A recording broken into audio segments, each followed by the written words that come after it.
There are very few men alive today who could edit either American Opinion or the Review of the News. He does both, and he does a superb job. With great pleasure, I present Mr. Scott Stanley.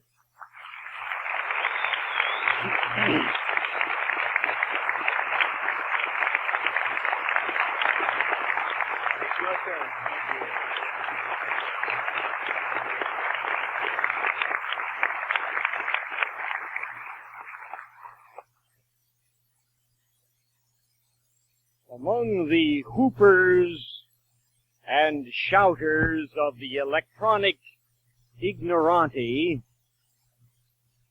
no terror faced by Homo Americanus has in a decade been deemed more worthy of public attention than Watergate. It has been marketed with all the sophistication of the worthies who sell Madame Celestine's infallible hair straightener and Uncle Willie's shoe dye and wart remover. It has been nationally and repeatedly analyzed with the Ku Klux criteria of political metaphysicians, sickled o'er with the pale cast of unmitigated hypocrisy. The homilies of Chairman Sam Ervin, North Carolina's Cracker Barrel John the Baptist, no doubt tried and tested over countless corpses laid to rest by the burial party of the Knights of Pythias, have fetched crowds worthy of an exhibitionist necromancer in hell. No more effective bunkum has been propagated in America since P.T. Barnum posted signs over the exit to his circus menagerie marked, "This way to the egress." Or since Senator Smathers of Florida circulated campaign literature accusing Senator Red Pepper of committing nepotism with his own sister. Millions of Americans now sit daily before their television sets like high school girls seized by amorous tremors and cold sweats of the palms to watch as bombs of goose grease and rockets of pomade are detonated for show in the Senate hearing room. The President has become so completely submerged in rhetorical Vaseline that it is now almost impossible to tell which end is made in the image of God and which is suffering from athlete's foot. In his explanations of Watergate, Mr. Nixon has hauled and battered the truth worse than a Muslim guru shouting Urdu epithets in the ear of a pig. His official spokesmen have mutated the language into new forms, employing hyperbolic cant, nuclear symbols, and the signs of the zodiac. Who could now doubt that with his last gasp he will utter a splendiferous lie powerful enough to turn Pinocchio's nose into an 11-mile splinter? The first half of the Watergate hearings proved to be the longest-running public trial for chicken stealing on record. Having suffocated their victim in treacle and chicken feathers, the second half has become a political funeral rivaling that afforded Rudolph Valentino, Al Capone, and one or two of the greater pharaohs. All of which reminds me of Hilaire Belloc's witty epitaph of the politician, which goes, "Here richly with ridiculous display, the politician's corpse was laid away. While all of his acquaintance sneered and slanged, I wept, for I had longed to see him hanged."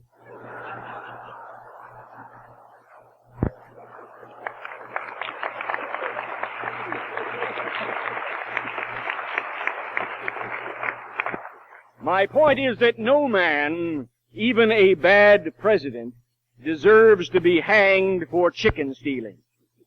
And that is exactly what the Watergate diversion amounts to. If charges are to be brought against the man who is now President of the United States, let them be brought with dignity in the proper forum, and let the charge be treason.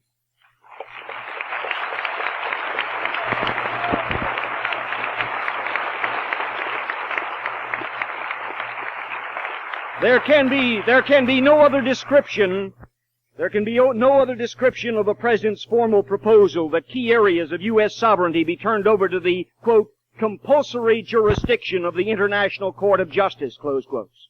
There can be no other description of the President's backing of the UN Genocide Convention, which would subject the civil liberties of every American to the whims of a communist-dominated UN court.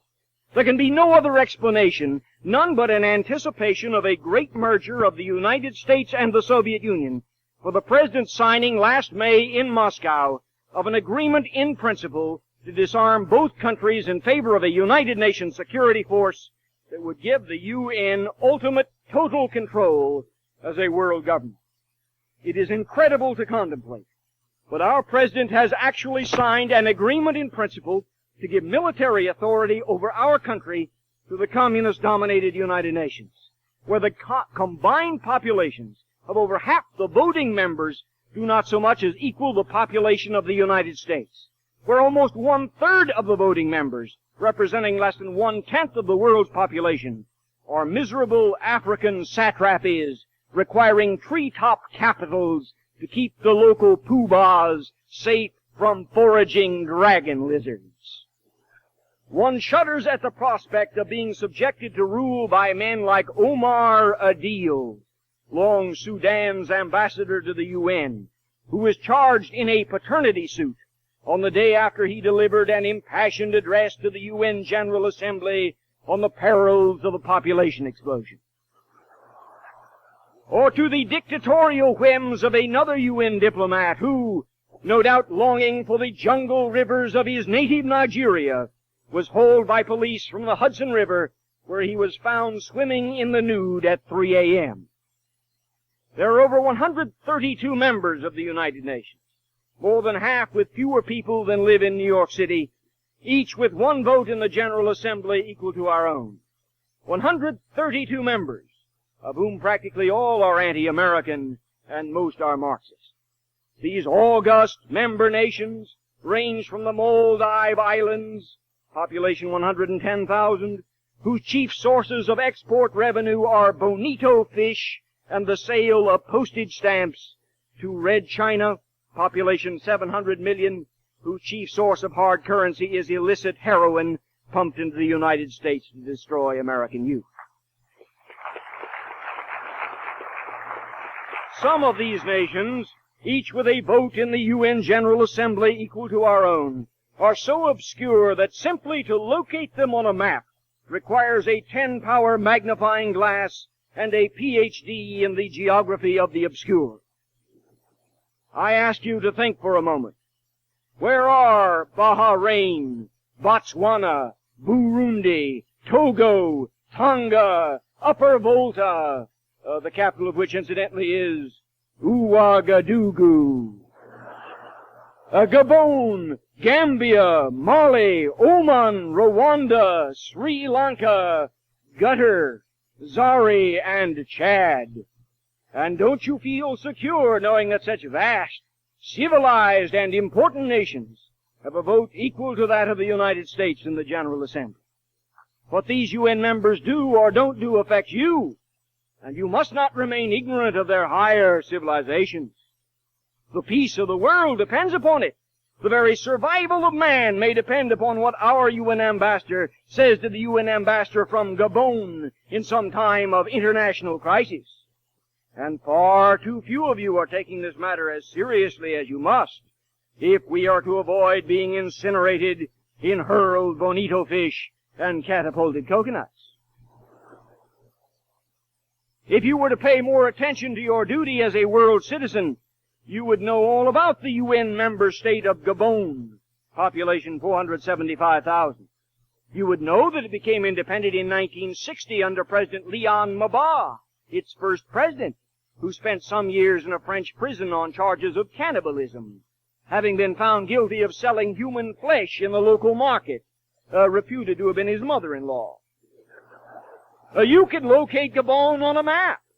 You would know that it is just below Equatorial Guinea, a population 300,000, another member of the United Nations. It is inhabited by the Fang and Bubi tribes. You will no doubt be troubled to learn that the Fangs do not get along well with the Boobies, though they do both enjoy singing Equatorial Guinea's national anthem, the title of which is, "Let Us Walk Through the Jungle of Our Immense Happiness." Another neighbor is Zari, a UN member whose senior satrapper, the former Sergeant Mobutu, was elected president for life in May of 1970 by 30,495 more votes than there were registered voters. Yet another president for life is Jean Bedel Bokassa of the UN member nation known as the Central African Republic.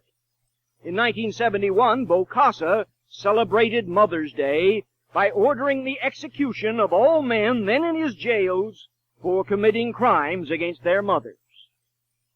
Ladies and gentlemen, an equality of membership in the United Nations with such primitive societies is an absurdity of such ludicrous proportions as to make the anatomy of a giraffe seem reasonable.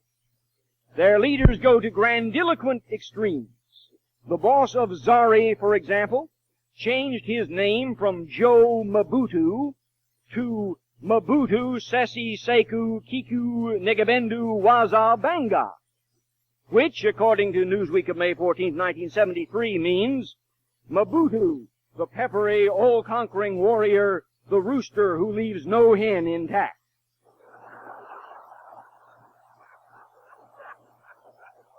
Others style themselves by titles like King Natari V, Mwami Mawambutsa IV, Chief Sithole, King Mo Shu Shu II, and other contrivances that range from exalted ruler of the universe to head hippopotamus and president for life.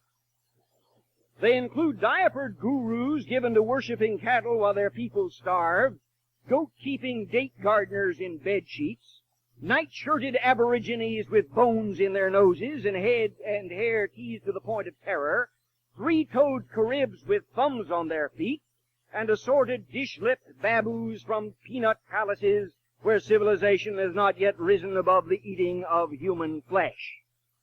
There are 132 members of the United Nations, each with a vote equal to that of the United States. A few are civilized countries seeking idealistically to find peace. Most are tin-pot Marxist dictatorships based in miserable little fiefdoms and taking their orders from Moscow. Consider what it means to disarm and embrace the communists in such a UN-based New World Order as our President has proposed. We are speaking, after all, of the greatest mass murderers in all history. We now sit coyly in the United Nations, for instance, with the butchers of Red China, placed there by the perfidy of President Nixon to the cheers of the UN's cannibal kingdom.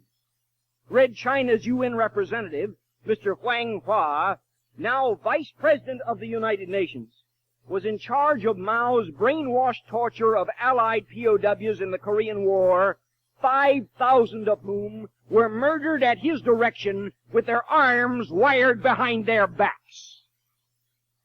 According to a recent U.S. Senate subcommittee report, he and his fellow Red Chinese gangsters have butchered nearly 64 million of their own people. But 64 million is just a statistic, isn't it? Let me try to put that in human terms. First, by quoting to you from an American Opinion article by returned Green Beret Sergeant Alan Davidson. Recently in Vietnam, a brave and capable native chief, trying to wrest his province from communist hands, returned like any other husband and father to find his wife butchered, his only son gone, and his village bloody and burned to the ground. Holding his grief inside him lest he lose all control and endanger his people, he reestablished order and began to rebuild and refortify. His duty came first. For him, there wasn't even time to mourn. Less than a week had passed when very early one morning, it was about 2 o'clock, the Viet Cong again attacked the camp. They ran between the huts and down the main road, firing their weapons as they came. The V.C. rushed by the chief's house. Bullets slapped into the wall. My friend tumbled from his bed in his bare feet and ran toward the door, grabbing his weapon and moving to rally his men to a defense. As he bolted from the doorway of his home, he stumbled and fell across a burlap sack.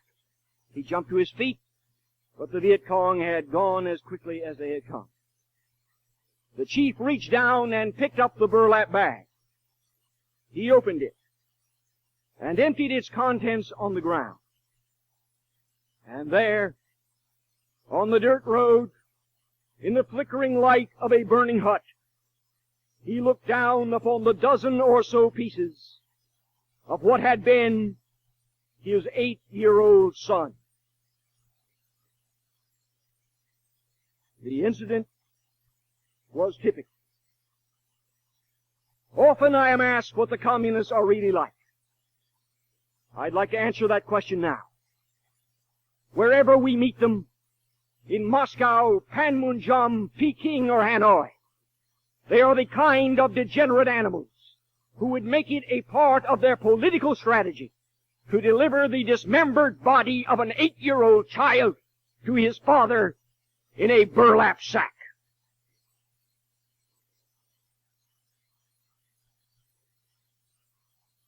What are the communists really like? According to an Associated Press report of February 27, 1973, Mr. Nixon's friends in Soviet Russia are now holding more than 1 million people in concentration camps. Other sources place the number as high as 5 million. A U.S. Senate report issued this year says that such concentration camps number in the thousands. The conditions of starvation and servitude in these camps are as bad as ever they were under Stalin, and that 25% of all heavy labor in the USSR is done by political prisoners.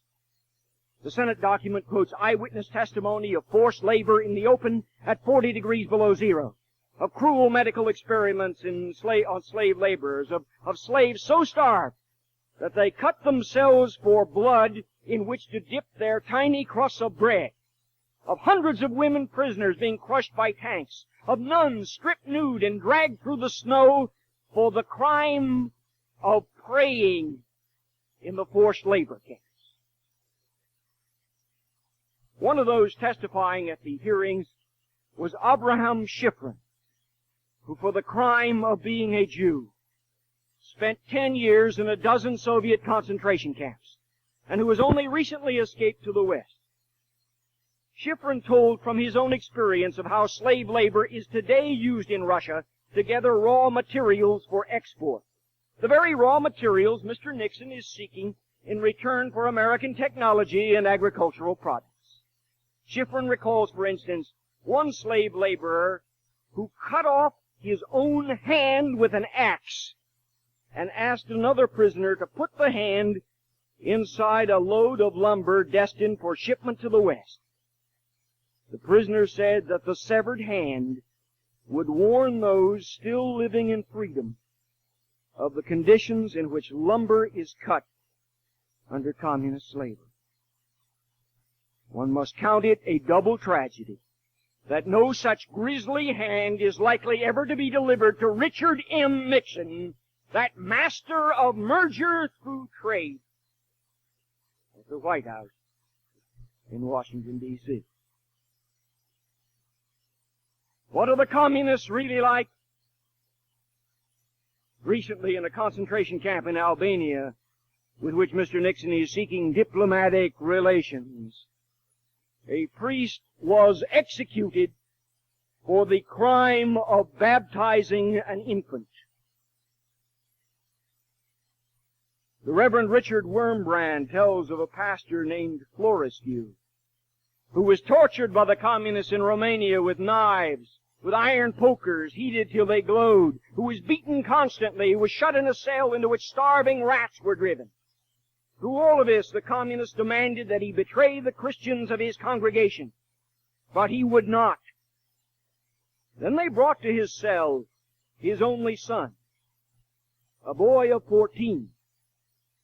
They began to brutalize the boy before his eyes. Again and again they struck and kicked him.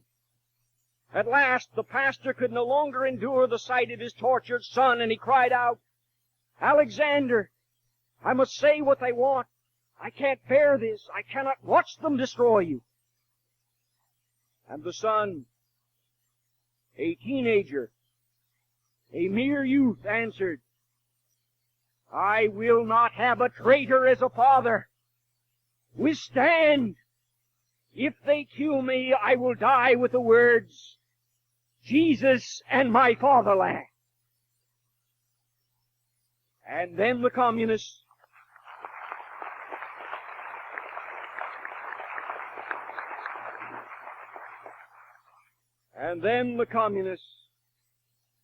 enraged, fell upon the boy and beat him to death.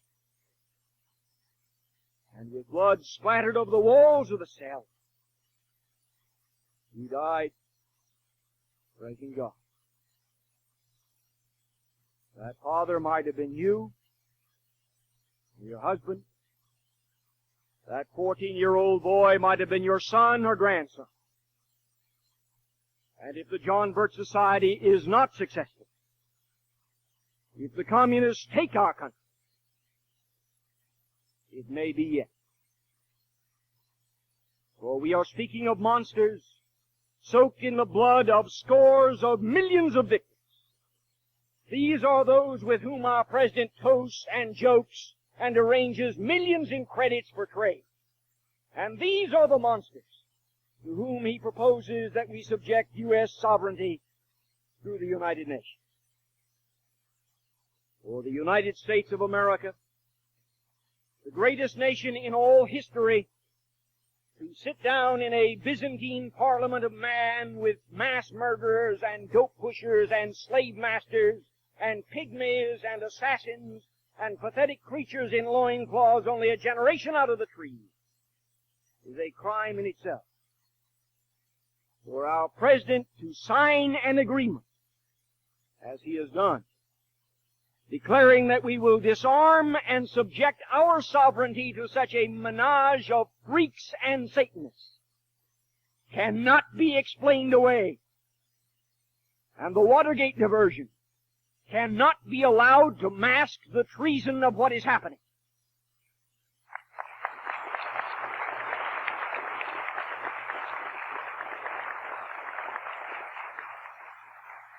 The enemy is in the field.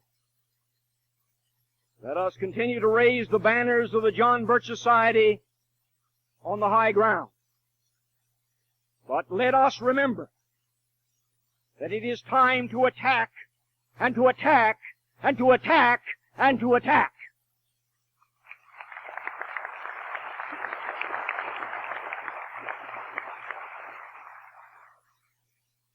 Or to let the torch fall from our hands, and that liberty, ignited briefly in the United States of America, pass out of existence for 1,000 years.